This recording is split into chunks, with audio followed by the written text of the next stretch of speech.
WIAC 740 presenta Delvis Grisel y compañía.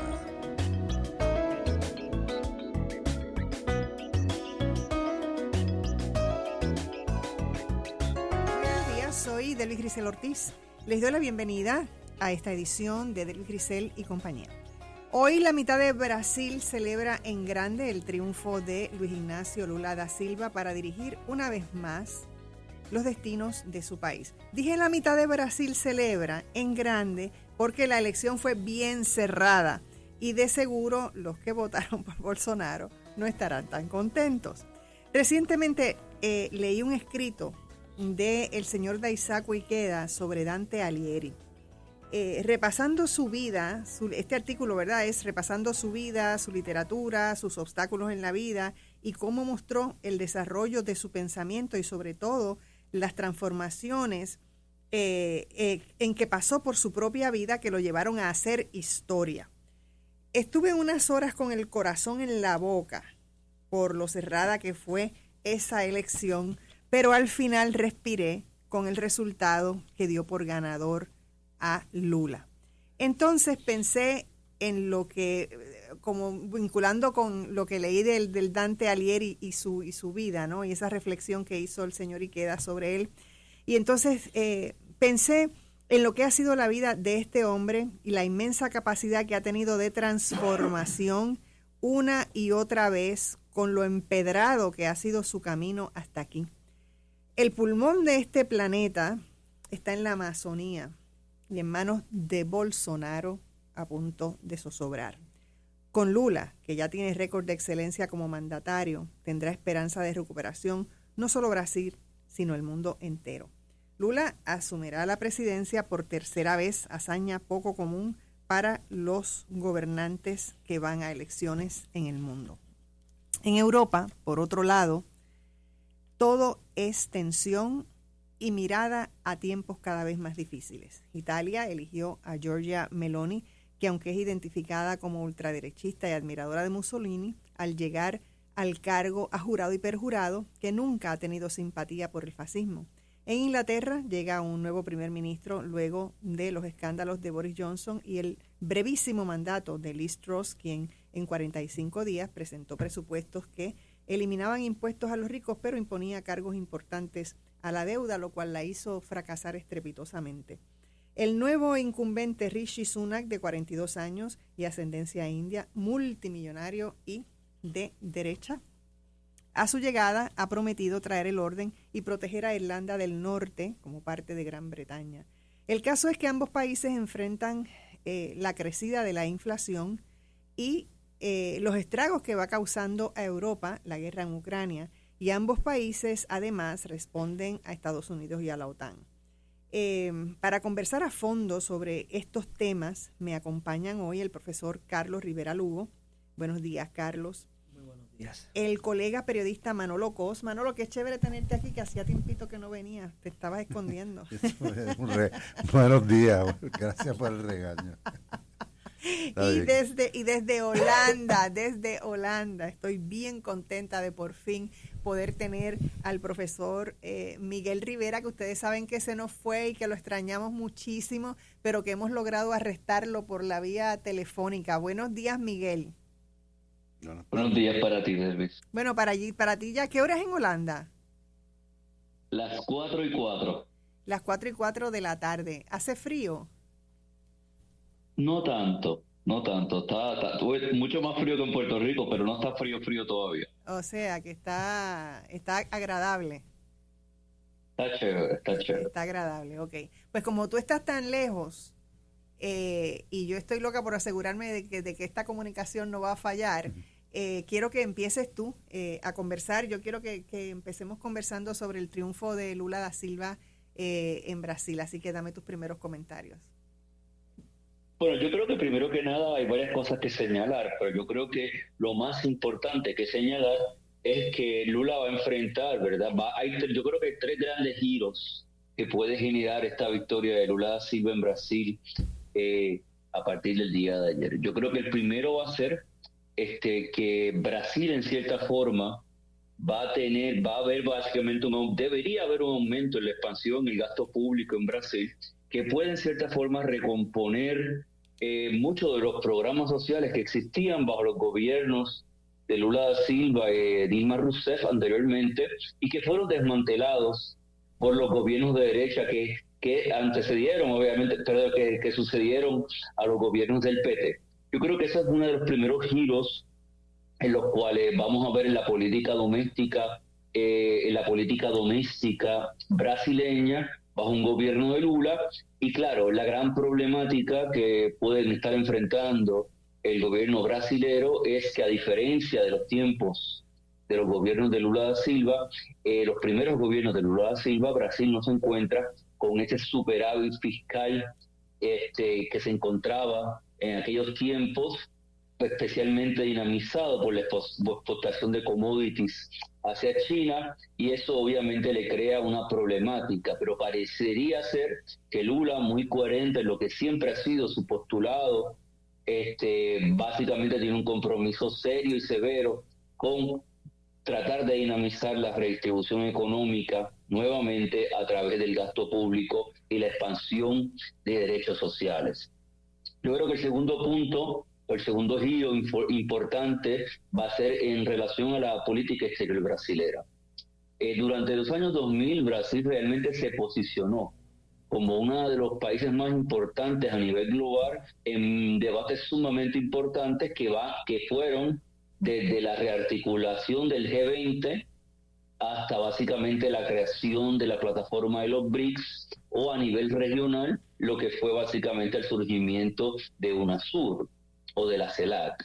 Así que yo creo que interesantemente, yo creo que vamos a ver un retome de esa política global o esa intención de Brasil de volver a influenciar globalmente la dinámica de las plataformas internacionales, y yo creo que una de las primeras movidas en esa dirección va a ser básicamente tratar de frenar el proceso de deforestación de la Amazonía, que básicamente se disparó de una forma aterradora bajo el gobierno de Bolsonaro, y que en cierta forma, cuando se mira las reacciones de distintos líderes alrededor del mundo, de presidentes y presidentas, tanto de derecha como de izquierda, alrededor del mundo, no solamente en América Latina, las reacciones son sumamente positivas, porque yo creo que todos los estados, tanto de izquierda o de derecha, recuerdan esa gran influencia y el liderato global que ejerció Lula durante su mandato, que como buen dirigente sindical era un especialista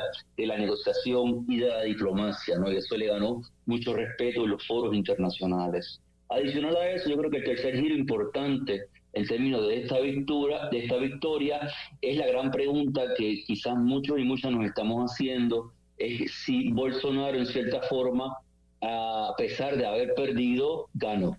¿Y qué quiero decir con esto? Bueno, quizás pensar esto desde la misma perspectiva de las elecciones de la derrota electoral de Donald Trump en los Estados Unidos, en el cual sí, Donald Trump quedó fuera del gobierno, pero lo que quedó cimentado fue ese movimiento que se representa en esa fuerza política que él representó, que todavía sigue teniendo cierto peso, o tiene mucho peso en la política estadounidense, y habrá que ver hasta qué punto básicamente eso es lo mismo que sucede en Brasil, en especial cuando dos factores importantes hay que señalar.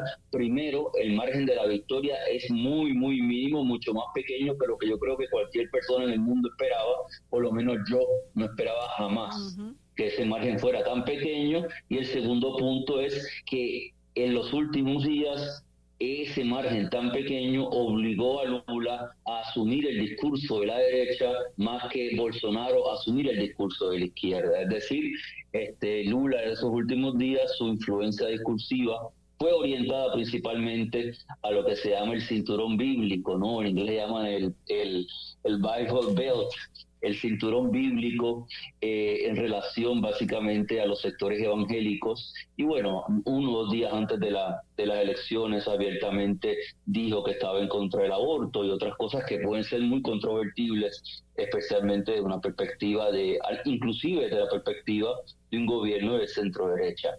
Dicho todo esto, yo pienso que estamos, desde mi perspectiva, estoy obviamente en alegría, ¿no? ¿Verdad? Porque Ignacio Lula da Silva, yo diría que es uno de los líderes más importantes que ha dado América Latina en los últimos 20 o 30 años.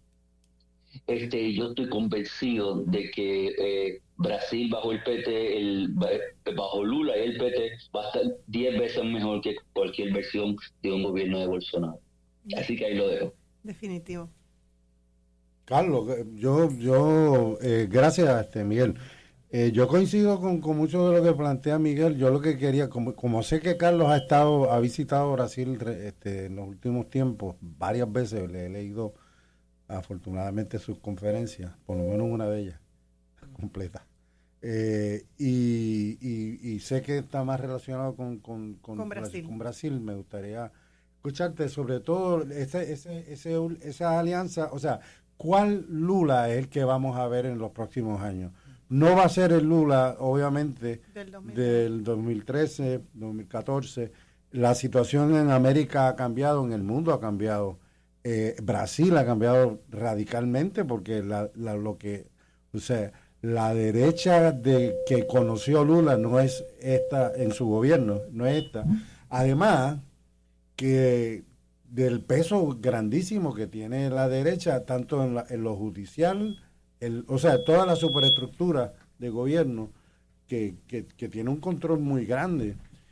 Yo leía que la cuarta economía de América Latina es el estado de Sao Paulo, con 48 millones de habitantes. Y Sao Paulo lo perdió, lo ganó Bolsonaro. De manera que hay unos contrapesos inmensos a la gestión de Lula, y también las concesiones que habrá hecho, porque terminó de aliado de lo que fueron realmente sus contrincantes hasta hace par de años. Bueno, ciertamente, yo estuve en Brasil en el mes de abril, fines de abril y hasta más o menos mediados de mayo, un poquito más allá. Fui invitado al Foro Social Mundial, ¿verdad? Que se celebró en Porto Alegre. Y eso es lo primero que me llamó la atención. Cuando tú mencionas la diferencia entre el Brasil del primer gobierno, ¿verdad? De Lula, y el Brasil de hoy, ¿verdad? Incluso de la izquierda de hoy. Era un foro social mundial bastante domesticado y aguado. ¿En qué sentido? El Foro Social Mundial fue básicamente le dio a Lula, el primer Lula, ¿verdad? La plataforma, el programa desde el cual gobernar, especialmente su propuesta de construir un mundo alternativo dentro del actual, y sobre todo a partir de un rechazo del neoliberalismo, ¿verdad? Del neoliberalismo, que era una vuelta casi a las lógicas salvajes del capitalismo de fines del siglo XIX y principios del siglo XX. Y entonces a mí me llamó la atención que nadie estaba hablando de cambiar el mundo. Todo el mundo lo que estaba hablando es cómo recuperamos la democracia. Y cuando yo les preguntaba, ¿pero de qué democracia estamos hablando? Es la democracia de la que hablaban al comienzo del Foro Social Mundial, una democracia social y políticamente avanzada, real, participativa, los famosos presupuestos participativos que comenzaron bajo el Foro Social Mundial. Y todo el mundo, y la mayor parte de la gente, lo que me decían es, nos conformamos con sacar a Bolsonaro y ponerle fin a este triste capítulo en que se ha hundido Brasil en su historia, ¿verdad? En ese sentido decía, mira, la democracia, si es la democracia liberal, pues la democracia es liberal. Y entonces, pues sí, porque yo decía, pero ¿cuál es el apellido de esa democracia? ¿Cuál es el sentido? Me decía, pues o sea, queremos recuperar los derechos en lo inmediato, y luego a partir de ahí vamos a ver cómo construimos. De Porto Alegre yo fui a Sao Paulo. Pero no me cuentes lo que hiciste en Sao Paulo, porque tengo que hacer una pausa. Al regreso me cuentas todo, ¿está bien? Estamos a la pausa, regresamos en breve. Sí. Aunque bueno,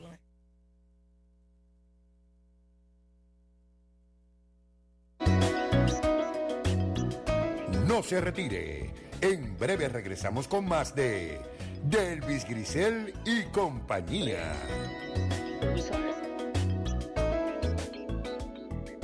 A los 16 morí en un accidente de auto. A los 54 me convertí en abuelo. A los 31 fundé mi propio negocio. A los 43 le di la vuelta al mundo. A los 29 fui padre por primera vez. Cuando donas tus órganos, vives más allá de tu vida. Lifelink de Puerto Rico. Regístrate como donante en donavidapuertorico.org. Tu tiempo es valioso y yo no te hago perder el tiempo en la mañana. Aquí en Sin Tapujos Repensando a Puerto Rico te damos las entrevistas, la información que necesitas saber para comenzar tu mañana bien informado. Todos los días de 6 a 9 de la mañana por WIAC 740. Sin tapujos, con la mejor manera de llevar la noticia. Por esta tu emisora, WIAC 740.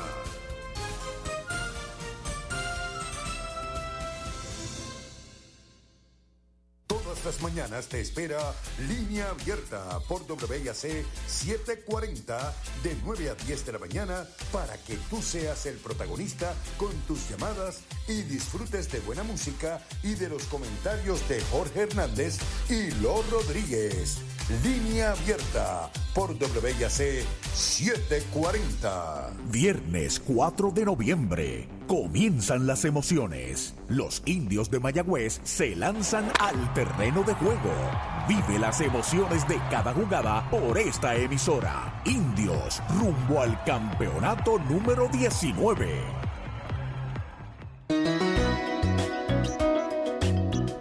Y ahora regresamos con más de Delvis Grisel y compañía.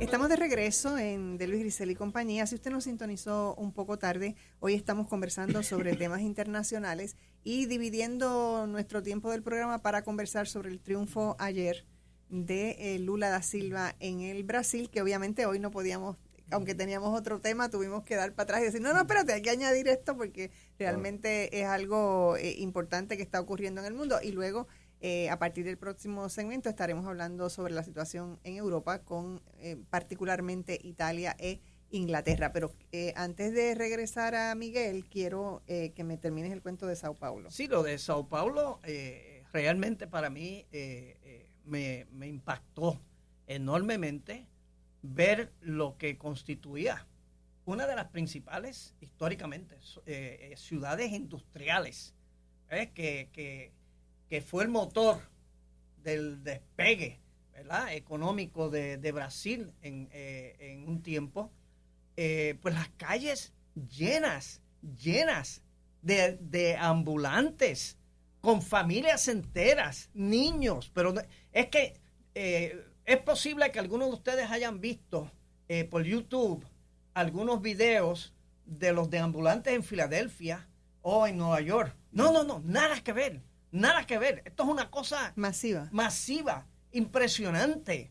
Y incluso un barrio entero del que me habían hablado y tuve la oportunidad de pasar por ahí, que se llama Cracklandia, donde pues están viviendo todos los adictos al crack, que ante la desesperanza pues han acudido al crack. Entonces yo preguntaba, pero ¿no hay una política gubernamental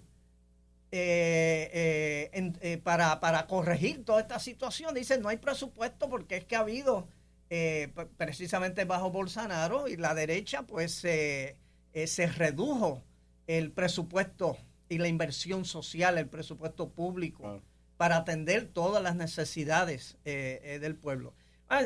En ese sentido, Brasil, lo otro que yo creo que marca a Brasil hoy es la existencia del bolsonarismo. Yo vi en una ocasión anterior una manifestación del bolsonarismo. ¿Y cuáles eran las consignas y las pancartas que llevaban? Una lucha contra la corrupción política, el elitismo político. Una versión brasileña del trumpismo. Claro, del trumpismo. Es decir, aprovechándose de los errores, y de algunos casos de corrupción bien notorios que se dieron en el gobierno de Lula y luego con Dilma, ¿verdad? En el Partido de los Trabajadores, que fue lo que le dio cierta credibilidad. Claro. Cuando deciden imputarle a Lula ser parte de la corrupción. El lawfare se basó en un estado de conciencia que la derecha estaba creando, ¿verdad? Que todos los socialistas, sí, todos los del PT son corruptos, de arriba abajo, ¿verdad? Y entonces es una izquierda que en ese sentido, desde entonces, uno veía que ya se estaba desgastando los años que llevaba en el gobierno. Y recordemos, Dilma Rousseff no fue exactamente más popular que Lula. Es más, Dilma Rousseff, si bien es cierto, ganó una elección y una reelección, sin embargo, las bases del PT eran muy críticas de ella por políticas neoliberales que estaba adoptando y políticas de austeridad. Por eso es que cuando el impeachment contra Dilma, ¿quién sale a las calles? La derecha a apoyar el impeachment. La izquierda tardó semanas en lo que pudo movilizar sus fuerzas. Y entonces, eso es algo que a mí Fray Beto hace el intelectual religioso, ¿verdad? Brasileño, me decía en una entrevista que yo le hice hace unos años para Claridad. Él decía que lamentablemente, a partir de Lula, la izquierda fue perdiendo la comprensión de que los cambios son como los frijoles negros. Él decía como el feijoada preto, ¿verdad? Son como los frijoles negros. ¿Cómo se cocinan? En olla de presión.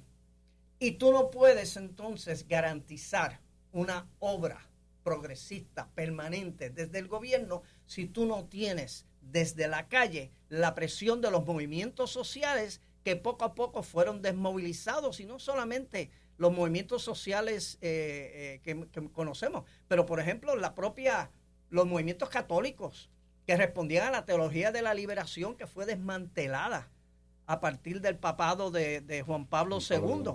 Y entonces, pues claro, y ahí entra la creciente influencia de los cristianos pentecostales, ¿verdad? De las iglesias pentecostales que suplantan lo que en un momento dado fue precisamente... La iglesia de los pobres. La iglesia de los pobres, que era un movimiento vigoroso que contribuyó precisamente a ese avance, ¿verdad? De un candidato obrero como Lula. Vamos a ver lo que tiene que decir el profesor Miguel Rivera. Sí, muy interesante. Yo creo que escuchando a Carlos hablar me recordaba mucho en el año 2002 yo tuve el privilegio de estar en el Foro de Sao Paulo, en La Habana, donde conocí a Ignacio Lula da Silva antes de que fuera presidente. Pero obviamente la gente con la que yo más cercana estaba en Brasil pertenecía a otra organización que era el PT. Y gran parte del debate, inclusive en el surgimiento de los foros mundiales, de los foros sociales mundiales y regionales que se dieron a través de los 2000, era precisamente esa tensión que a mí me da la impresión que es la misma que Carlos está señalando, esa idea de, realmente cómo es que vamos a avanzar en el cambio. Y yo creo que realmente en aquel momento, como yo creo que bastante bien explicó Carlos, lo que predominó fue la idea de un sentimiento antineoliberal, no anticapitalista. Y yo creo que ahora estamos reduciendo la vara aún más a sencillamente la reproducción mínima de la democracia liberal con algún cierto grado de redistribución económica. Y yo creo que es interesante porque a eso es lo que en cierta forma ha desembocado el Partido de los Trabajadores, que históricamente era casi en esta parte alta de los 90, parte baja de los 2000, podría conocerse como el modelo global de un partido de movimientos sociales, ¿no? Y precisamente gran parte de esos debates antes de que llegara al gobierno Lula en ese foro de Sao Paulo en 2002 en La Habana, era precisamente eso que le decía Fray Beto a Carlos, y era el hecho de que básicamente el gran reto de un gobierno del PT va a ser que no se puede desmovilizar las calles, ¿no? y esto pues, obviamente me lo decían las amistades mías, obviamente que eran más cercanas a uno de los partidos de esa alianza del PT, que era el Partido Comunista de Brasil. Y es interesante porque años después, cuando nos encontramos en París, en el Foro Social Europeo, ya en el 2008, 2009, 2010, más o menos por ahí, esta persona me decía que lo que el PT se había dedicado era meter a toda la dirigencia social en el gobierno y que al final de cuentas había desmovilizado y desarticulado en gran medida esas articulaciones sociales y de movilización que lo llevaron en cierta forma al gobierno. Así que en ese sentido, ¿verdad? Lo que el argumento de esta persona era que el PT se había transformado en un partido, digamos, ordinario de mayorías, como no todo igual que todos los demás, pero muy cercano en su estructura y sus dinámicas a los que fueron los partidos más tradicionales del Brasil. Y obviamente yo creo que quizás pues esos comentarios de Rubén Denis fueron básicamente una antesala a los escándalos de corrupción que después se dejaron saber. Bueno, primero comenzaron con Derciu y después básicamente los escándalos alrededor del financiamiento de las campañas políticas de Lula y de Dilma.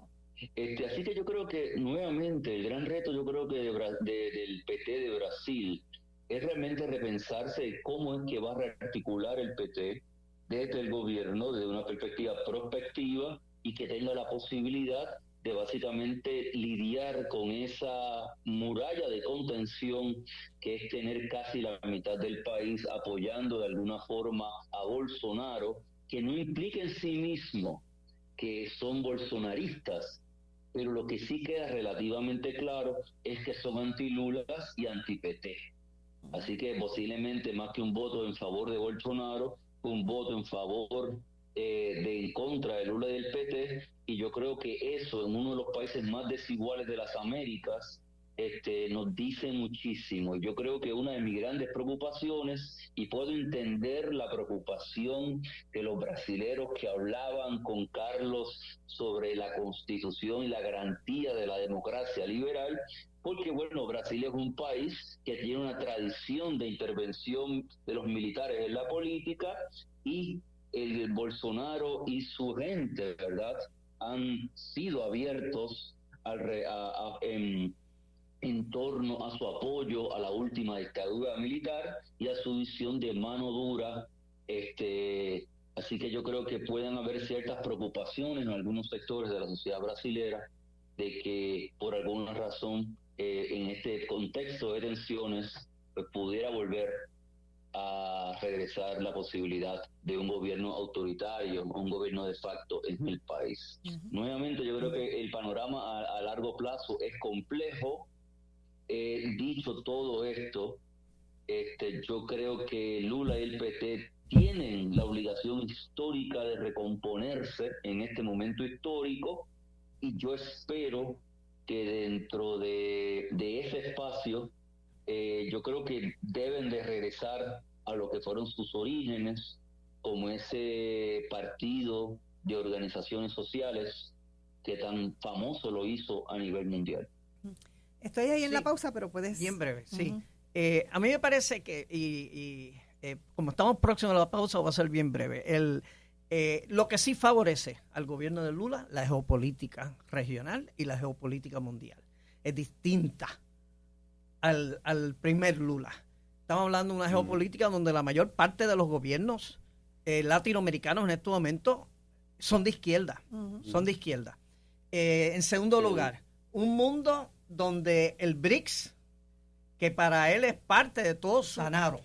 Y ponerle fin a este triste capítulo en que se ha hundido Brasil en su historia, ¿verdad? En ese sentido decía, mira, la democracia, si es la democracia liberal, pues la democracia es liberal. Y entonces, pues sí, porque yo decía, pero ¿cuál es el apellido de esa democracia? ¿Cuál es el sentido? A veces, pues o sea, queremos recuperar los derechos en lo inmediato y luego a partir de ahí vamos a ver cómo construimos. De Porto Alegre yo fui a Sao Paulo. Pero no me cuentes lo que hiciste en Sao Paulo porque tengo que hacer una pausa. Al regreso me cuentas todo, ¿está bien? Estamos a la pausa, regresamos en breve. Sí. Aunque bueno.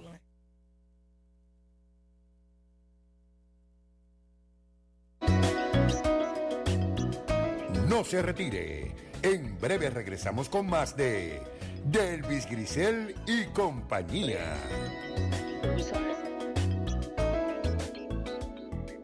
A los 16 morí en un accidente de auto. A los 54 me convertí en abuelo. A los 31 fundé mi propio negocio. A los 43 le di la vuelta al mundo. A los 29 fui padre por primera vez. Cuando donas tus órganos, vives más allá de tu vida. Lifelink de Puerto Rico. Regístrate como donante en donavidapuertorico.org. Tu tiempo es valioso y yo no te hago perder el tiempo en la mañana. Aquí en Sin Tapujos Repensando a Puerto Rico te damos las entrevistas, la información que necesitas saber para comenzar tu mañana bien informado. Todos los días de 6 a 9 de la mañana por WIAC 740. Sin tapujos, con la mejor manera de llevar la noticia. Por esta tu emisora, WIAC 740.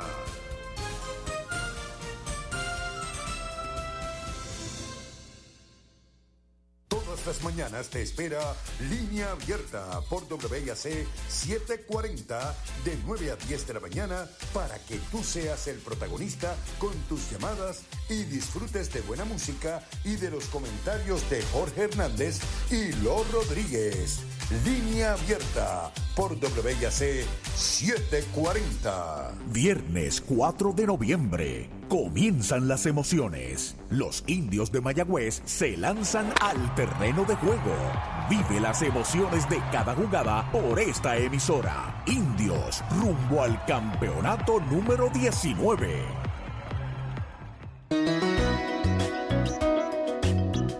Y ahora regresamos con más de Delvis Grisel y compañía. Estamos de regreso en Delvis Grisel y compañía. Si usted nos sintonizó un poco tarde, hoy estamos conversando sobre temas internacionales y dividiendo nuestro tiempo del programa para conversar sobre el triunfo ayer de Lula da Silva en el Brasil, que obviamente hoy no podíamos, aunque teníamos otro tema, tuvimos que dar para atrás y decir, no, espérate, hay que añadir esto porque realmente es algo importante que está ocurriendo en el mundo. Y luego, a partir del próximo segmento, estaremos hablando sobre la situación en Europa, con particularmente Italia e Inglaterra. Pero antes de regresar a Miguel, quiero que me termines el cuento de Sao Paulo. Sí, lo de Sao Paulo realmente para mí me impactó enormemente ver lo que constituía una de las principales, históricamente, ciudades industriales, que fue el motor del despegue, ¿verdad?, económico de Brasil en un tiempo.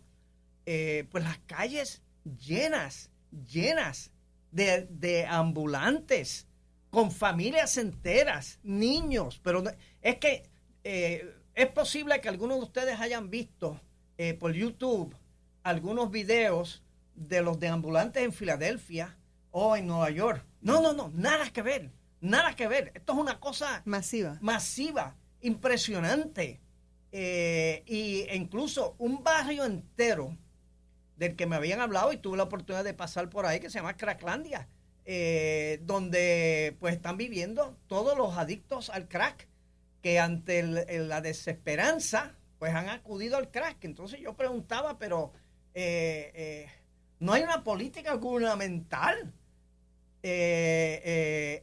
para corregir toda esta situación? Dicen, no hay presupuesto porque es que ha habido, precisamente bajo Bolsonaro y la derecha, pues se redujo el presupuesto y la inversión social, el presupuesto público, para atender todas las necesidades del pueblo. En ese sentido, Brasil, lo otro que yo creo que marca a Brasil hoy es la existencia del bolsonarismo. Yo vi en una ocasión anterior una manifestación del bolsonarismo. ¿Y cuáles eran las consignas y las pancartas que llevaban? Una lucha contra la corrupción política, el elitismo político. Una versión brasileña del trumpismo. Claro, del trumpismo. Es decir, aprovechándose de los errores, y de algunos casos de corrupción bien notorios que se dieron en el gobierno de Lula y luego con Dilma, ¿verdad? En el Partido de los Trabajadores, que fue lo que le dio cierta credibilidad. Claro. Cuando deciden imputarle a Lula ser parte de la corrupción. El lawfare se basó en un estado de conciencia que la derecha estaba creando, ¿verdad? Que todos los socialistas, todos los del PT son corruptos, de arriba abajo, ¿verdad? Y entonces es una izquierda que en ese sentido, desde entonces, uno veía que ya se estaba desgastando los años que llevaba en el gobierno. Y recordemos, Dilma Rousseff no fue exactamente más popular que Lula. Es más, Dilma Rousseff, si bien es cierto, ganó una elección y una reelección, sin embargo, las bases del PT eran muy críticas de ella por políticas neoliberales que estaba adoptando y políticas de austeridad. Por eso es que cuando el impeachment contra Dilma, ¿quién sale a las calles? La derecha a apoyar el impeachment. La izquierda tardó semanas en lo que pudo movilizar sus fuerzas. Y entonces, eso es algo que a mí Fray Beto hace el intelectual religioso, ¿verdad? Brasileño, me decía en una entrevista que yo le hice hace unos años para Claridad. Él decía que lamentablemente a partir de Lula la izquierda fue perdiendo la comprensión de que los cambios son como los frijoles negros. Él decía como el feijoada preto, ¿verdad? Son como los frijoles negros. ¿Cómo se cocinan? En olla de presión. Y tú no puedes entonces garantizar una obra progresista permanente desde el gobierno si tú no tienes desde la calle la presión de los movimientos sociales que poco a poco fueron desmovilizados, y no solamente los movimientos sociales que conocemos, pero por ejemplo los movimientos católicos que respondían a la teología de la liberación, que fue desmantelada a partir del papado de Juan Pablo II. Y entonces, pues claro, y ahí entra la creciente influencia de los cristianos pentecostales, ¿verdad? De las iglesias pentecostales que suplantan lo que en un momento dado fue precisamente... La iglesia de los pobres. La iglesia de los pobres, que era un movimiento vigoroso que contribuyó precisamente a ese avance, ¿verdad? De un candidato obrero como Lula. Vamos a ver lo que tiene que decir el profesor Miguel Rivera. Sí, muy interesante. Yo creo que escuchando a Carlos hablar me recordaba mucho en el año 2002. Yo tuve el privilegio de estar en el Foro de Sao Paulo, en La Habana, donde conocí a Ignacio Lula da Silva antes de que fuera presidente. Pero obviamente la gente con la que yo más cercana estaba en Brasil pertenecía a otra organización que era el PT. Y gran parte del debate, inclusive en el surgimiento de los foros mundiales, de los foros sociales mundiales y regionales que se dieron a través de los 2000, era precisamente esa tensión que a mí me da la impresión que es la misma que Carlos está señalando, esa idea de, realmente cómo es que vamos a avanzar en el cambio. Y yo creo que realmente en aquel momento, como yo creo que bastante bien explicó Carlos, lo que predominó fue la idea de un sentimiento antineoliberal, no anticapitalista. Y yo creo que ahora estamos reduciendo la vara aún más a sencillamente la reproducción mínima de la democracia liberal con algún cierto grado de redistribución económica.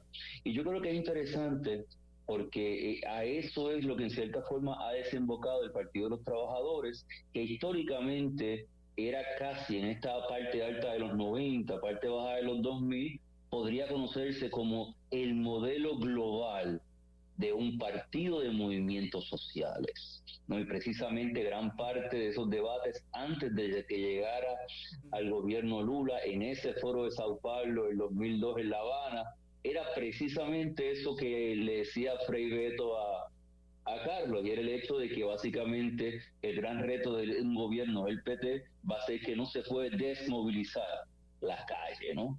y esto pues, obviamente me lo decían las amistades mías, obviamente que eran más cercanas a uno de los partidos de esa alianza del PT, que era el Partido Comunista de Brasil.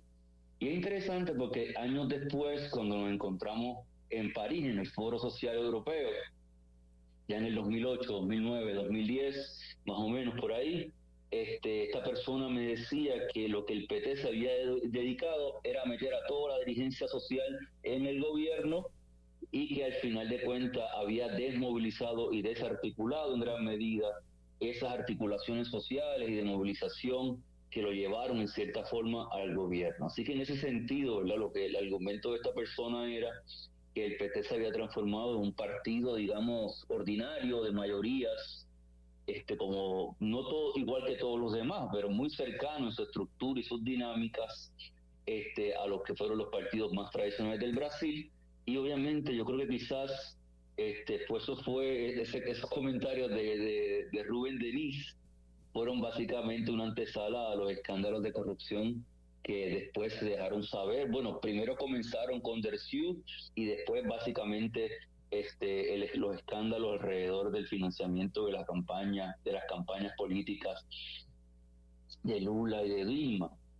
Así que yo creo que nuevamente el gran reto, yo creo que del PT de Brasil es realmente repensarse cómo es que va a rearticular el PT desde el gobierno, desde una perspectiva prospectiva y que tenga la posibilidad de básicamente lidiar con esa muralla de contención que es tener casi la mitad del país apoyando de alguna forma a Bolsonaro, que no implica en sí mismo que son bolsonaristas, pero lo que sí queda relativamente claro es que son anti-Lulas y anti-PT.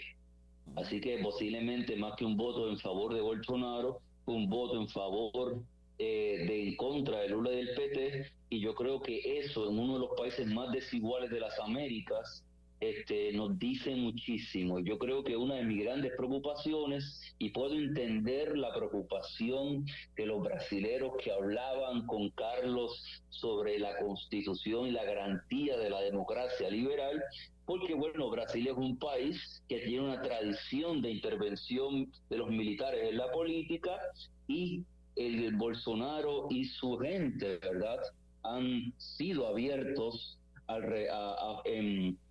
en torno a su apoyo a la última dictadura militar y a su visión de mano dura.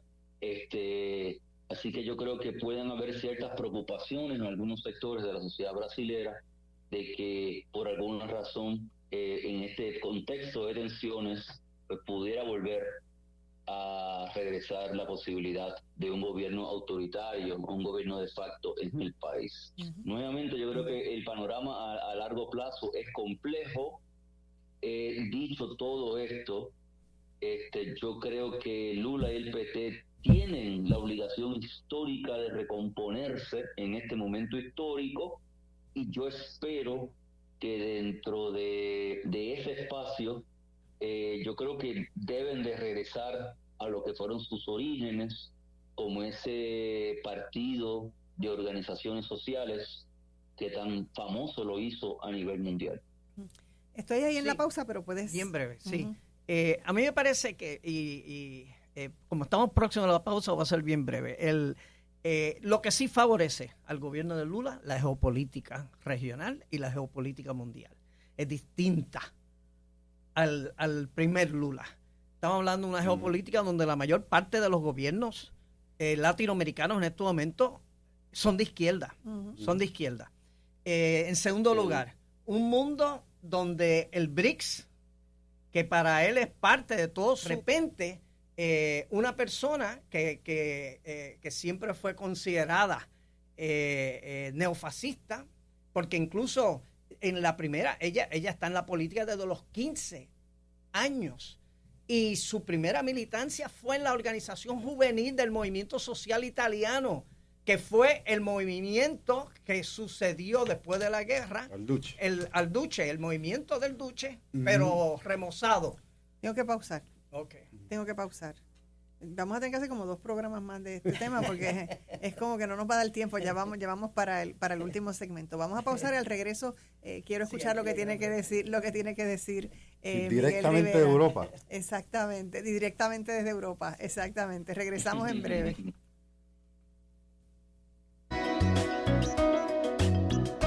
No se retire. En breve regresamos con más de Delvis Grisel y compañía.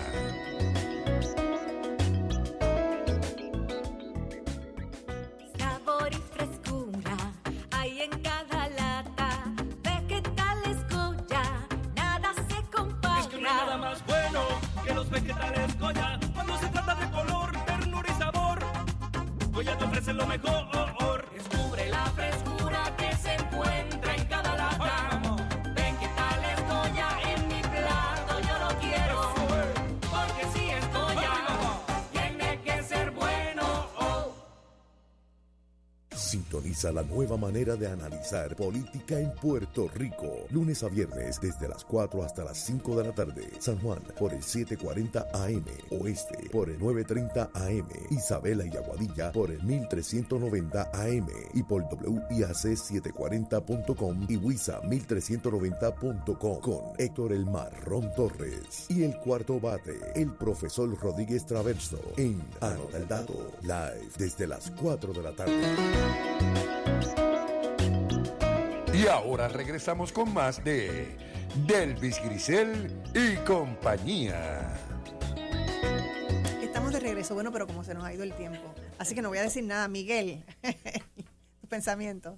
Bueno, voy a ir muy rápido. Estoy completamente de acuerdo con el planteamiento de que en cierta forma el surgimiento del fascismo muchas veces es el resultado de una derrota histórica de la izquierda. Sin embargo, yo creo que en el caso contemporáneo europeo hay unos factores también que yo creo que es importante mencionar, y es que junto con esa derrota histórica de la izquierda, especialmente a partir de los 90, en el continente, yo creo que también el desmontar el estado de bienestar y el proceso de erosión del contrato laboral y la erosión de la capacidad de negociación de los trabajadores y las trabajadoras en Europa ha tenido el efecto de aumentar la desigualdad a niveles que no se habían visto hace mucho tiempo en el continente. Yo creo que por primera vez en mucho tiempo el continente europeo está viendo una profundización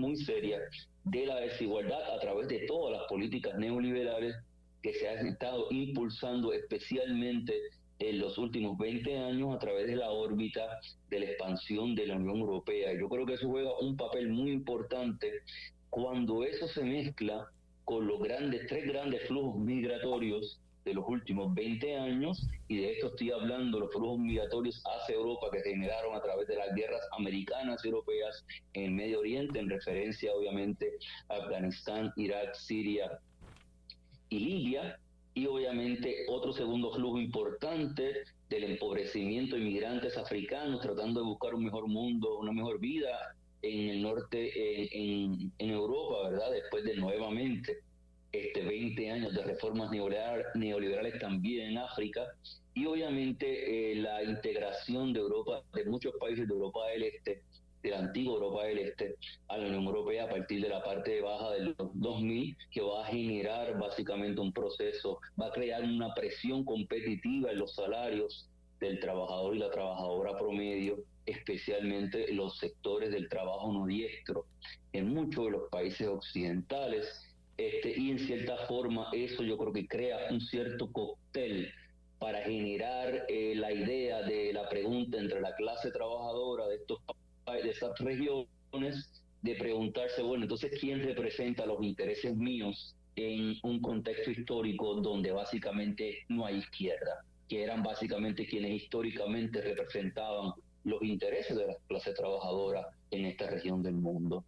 Y yo creo que todo eso se ha mezclado para que entonces sectores nacionalistas y de extrema nacionalistas básicamente utilicen todo esta situación de quién merece básicamente los beneficios de la Europa, de la Europa occidental, y quién no lo merecen, en cierta forma, ¿verdad?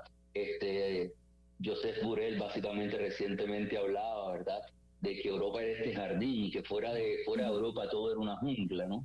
En cierta forma, porque a pesar de que todo esto que yo estoy describiendo está pasando y ha pasado, este sigue siendo la región del mundo donde mayor desarrollo social existe, ¿no? Así que eso no, pero claro, eso no significa que los sectores de la clase trabajadora no han visto sus condiciones de vida empeorar sostenidamente por los últimos 20 años y están en búsqueda, pues, de alternativas. En ese sentido, ¿verdad?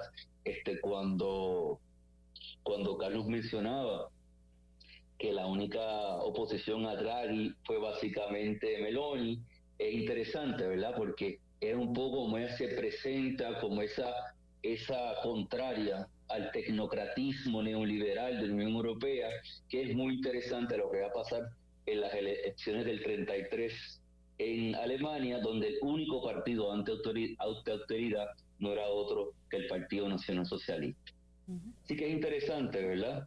Y yo creo que entender esas dinámicas en Europa, ahora que estoy acá, pues es muy importante, porque yo creo que a futuro, si no hay un surgimiento de una izquierda acá, aquí la cosa aquí puede haber trumpismo también. Yo creo que esto puede desembocar en eso, o peor. Horrible. Carlos. Carlos. Nos quedan ahí, Sí, quedan 6 minutos, Carlos. Sobre Giorgia Meloni, por ejemplo, llama la atención que ya empezaron las contradicciones, ¿verdad? Ella llegó y dio para atrás a muchas cosas que ha había empezado, dicho sí, a alianza, asumir ¿no? unas También, posturas de mesura, pero que... ya hubo choques entre ella y Silvio Berlusconi. Claro. Es decir, que es la tercera, son 3 fuerzas. La hermandad, los hermanos de Italia, que es la que ella preside. Está la Liga ¿cómo se llama él? Eso es. Y finalmente Forza Italia de Berlusconi. Pero ya ella demuestra una capacidad de maniobra y es interesante. Berlusconi no quiere salir de la escena. Su ministro de Economía fue aliado de Draghi.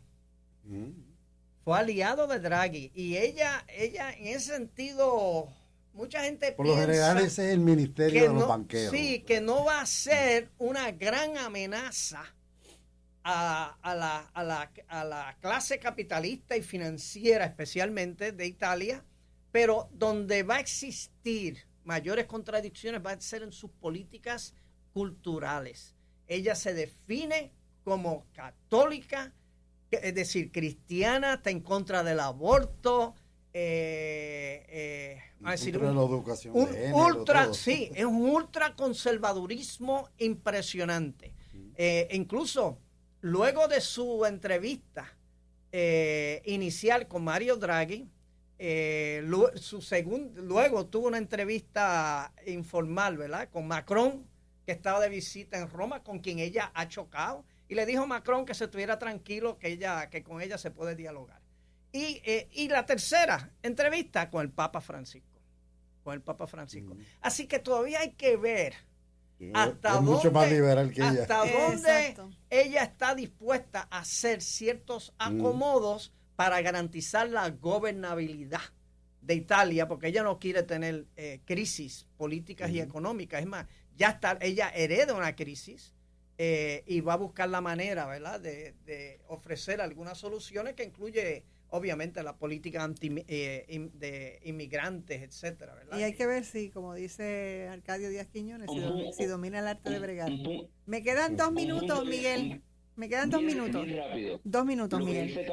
Lo que dice Carlos es bien importante en el contexto de que no se ha mencionado en el programa, de que Italia está esperando un paquete billonario de apoyo post-COVID desde la Unión Europea. Así que Meloni realmente en este contexto no le queda otra que tratar de aflojar para tratar de que ese paquete llegue. Ahora la pregunta es qué va a hacer después de que llegue el dinero. Sí, en España también están esperando la ayuda y lamentablemente se nos ha quedado Gran Bretaña. Se nos ha quedado el Reino Unido, así que tenemos que hacer el próximo programa de internacionales, definitivamente va a ser sobre el Reino Unido, pero es que el fracaso del Brexit. Que es lo Exacto. que yo Es que eso es entiendo Brexit. que es lo que Exacto. está Es Brexit. por Es lo- medio. ¿Qué es lo que está ahí encima de la mesa? Yo solamente quiero mencionar una cosa. Ujú. Rishi Sunak no representa para nada una idea de multiculturalismo en ese país. Sí. Eso es así. Para nada. Yo viví 10 años en ese país y ese señor está ahí. Primero que nada, pertenece a las élites más rancias de ese país. Sus papás eran administradores coloniales. Y él es en el multimillonario. Imperio británico en Seguro. África. O sea, él viene de familia de banqueros mercantes. Ujú. Y segundo, el cae ahí de carambola.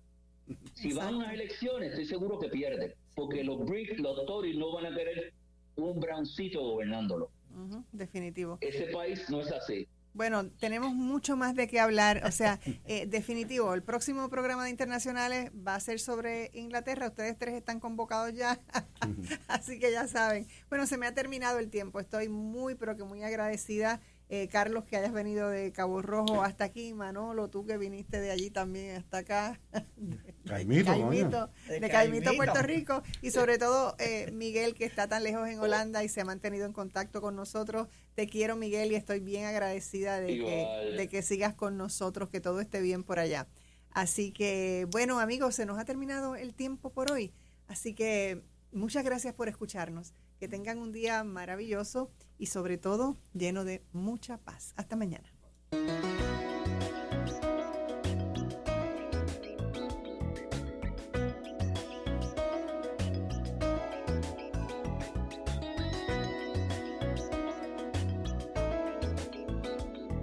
WIAC 740 no se solidariza necesariamente con la sección